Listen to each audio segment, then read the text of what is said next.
Good day mga ka-KJ at welcome back sa aming channel. Ngayon ay gagawa ulit tayo ng masarap na dessert na pwede nating pang negosyo at pagkakitaan kahit nasa bahay lang tayo. Sa mga naghahanap ng pwedeng pang negosyo dyan, baka ito na ang sagot sa inyong hinahanap. At kung interesado kayo sa video na ito, keep on watching po. At ang complete costing natin ay nasa end lang ng ating video. At ito ang mga ingredients nating gagamitin.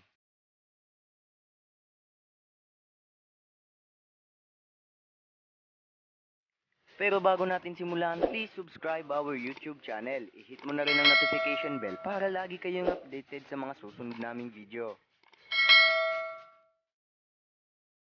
Kaya tara, simulan na natin. Una ay gagamit tayo ng jelly powder clear sa unang layer. Sunod, ilagay na rin natin ang 1 cup sugar. Haluin lang natin ito ng mabuti.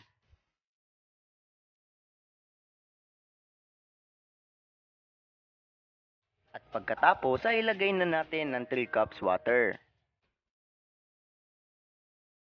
At haluin lang natin ito ng mabuti hanggang sa tuluyang ma-dissolve ang ating powder.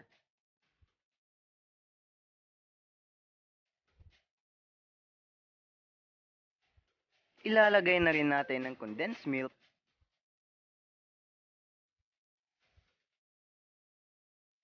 at halu-haluin lang natin ito.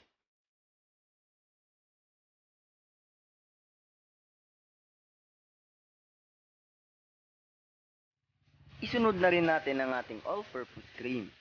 Kahit anong brand ng all-purpose cream ay pwede nating gamitin.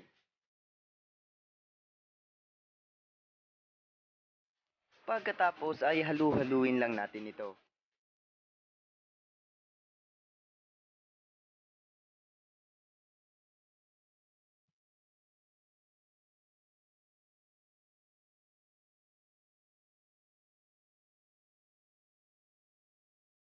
Sunod ay turn on na natin ang ating stove at stir natin ito over medium heat hanggang sa kumulo ang ating mixture. Ginagawa ko, continuous lang ako sa pag-stir hanggang sa tuluyang kumulo ang aking mixture para maiwasan yung masunog sa ilalim at para rin tuluyang ma-dissolve ang powder natin.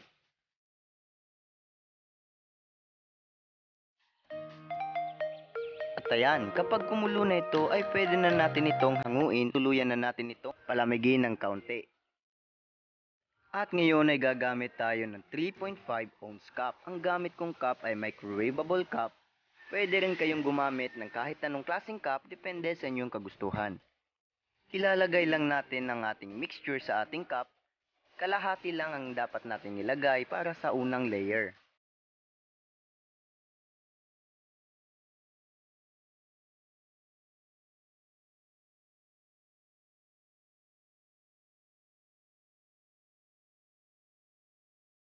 Pagkatapos ay set aside lang natin ito at palamigin na natin ito. Pwede rin tayong gumamit ng molder o llanera, depende sa inyong kagustuhan. Large size ang gamit ko dito at pwede rin kayong gumamit ng kahit anong size. Lalagyan lang natin ito ng kalahating mixture at palamigin na natin ito.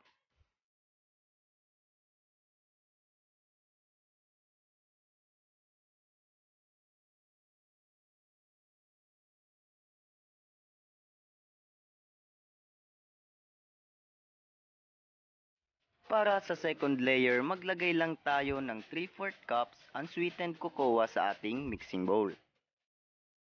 Ilagay na rin natin ng 1 cup warm water at halu-haluin lang natin ito hanggang sa tuluyang ma-dissolve ang ating cocoa.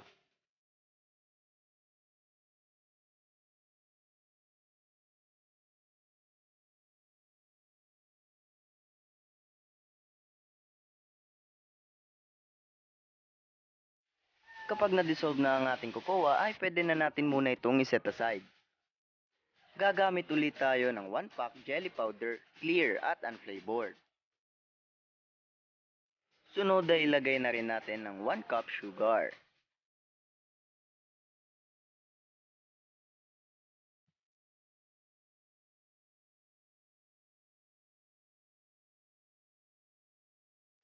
Isunod na rin natin ng 4 cups water.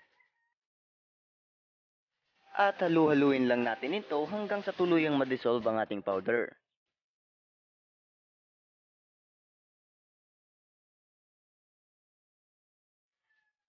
Sunod ay ilagay na natin ang ating evaporated milk sa ating mixture.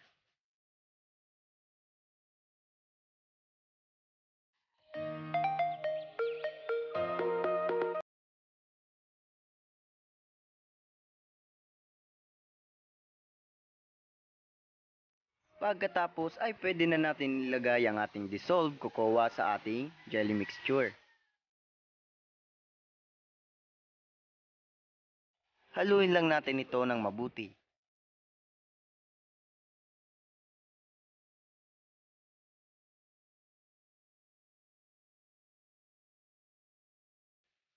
Sunod ay turn on na natin ang ating stove at stir lang natin ito over medium heat hanggang sa kumulo ito.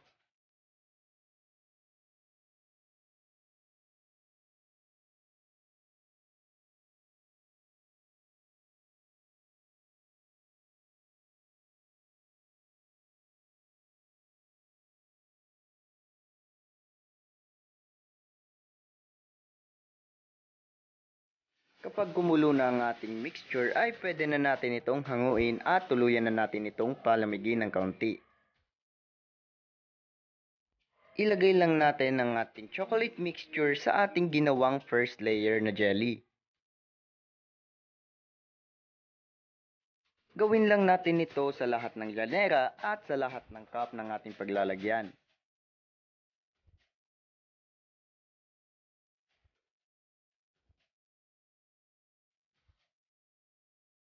Kung hindi ka pa nakapag-subscribe, please subscribe our YouTube channel. I-hit mo na rin ang notification bell para lagi kayong updated sa mga susunod naming video. At sa mga gustong magpa-shoutout, just leave a comment below. At baka sa susunod naming vlog ay kasama na namin kayo sa aming ma-shoutout. Makikita nyo naman na madami tayong nagawa sa ating cup. At nakagawa rin tayo ng 4 sa llanera. Pwedeng-pwede nyo na itong simulan bilang pangnegosyo sa inyong bahay at pwedeng-pwede nyo rin itong ihanda sa mga okasyon at selebrasyon sa inyong lugar.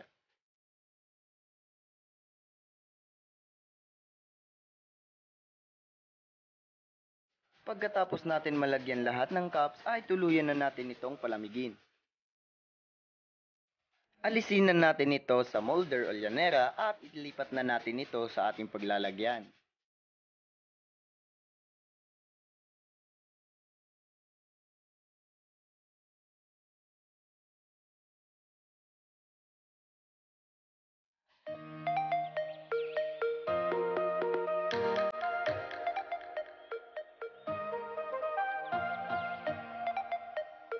Maglalagay tayo ng white chocolate chips sa ibabaw ng ating dessert.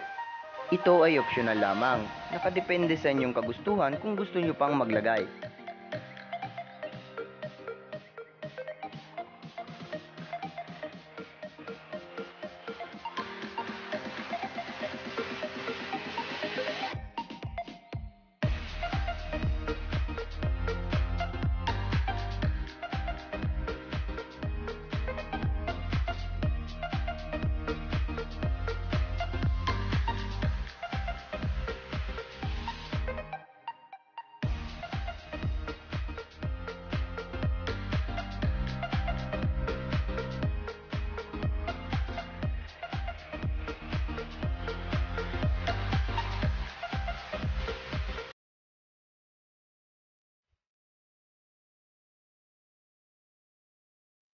Lalagyan rin natin ng chocolate chips ang ibabaw ng ating jelly sa ating cup. Pwede rin kayong gumamit ng kahit anong klaseng sprinkles depende sa inyong kagustuhan.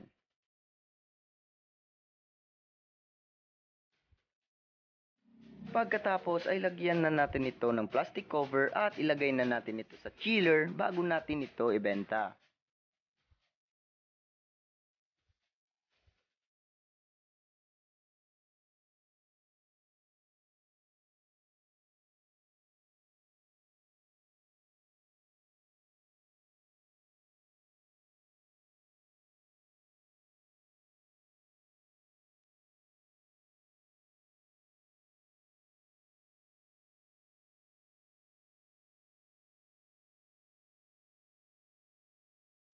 At ito ang mga presyo ng ingredients na ating ginamit. Ang magiging presyo ng inyong ibibenta ay nakadepende sa presyo ng ingredients sa inyong lugar.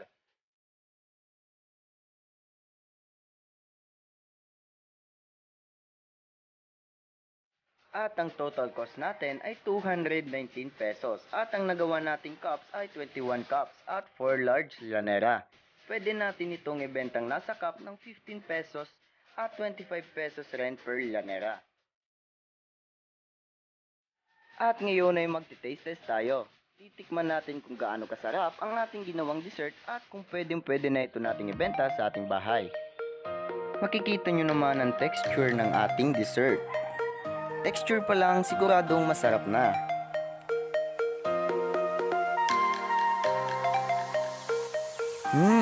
Napakasarap. Tamang-tama lang ang kanyang tamis dahil nabalance ito ng kuko ang linagay natin. At yung first layer talagang malalasahan mo yung mga gatas na ating linagay. Napaka-creamy at napakasarap talaga. Suggested ko ito sa mga gustong magnegosyo kahit nasa bahay lang ay pwede kayong gumawa nito para ibenta. Ginawa ko itong dessert dahil birthday ng aking pamangkin. Madami tayong magagawan lalo na kung madami tayong bisita ay lalong makakatipid tayo. At ngayon ay magsha-shoutout tayo ng mga YouTube friend natin. Shoutout sa'yo is kay Kikay Coms, God bless you and to your family. Shoutout rin sa'yo Leia Pamot, God bless you and to your family. Shoutout rin sa Jinx Channel, God bless you and to your family. Shoutout rin sa Simple Life with Dina, God bless you and to your family. Shoutout rin kay Jacqueline Galo, God bless you and to your family.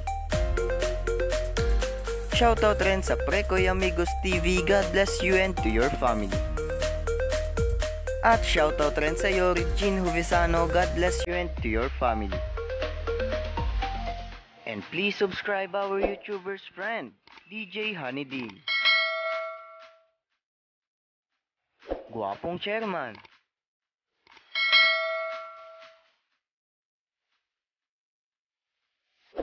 Pausin Gills.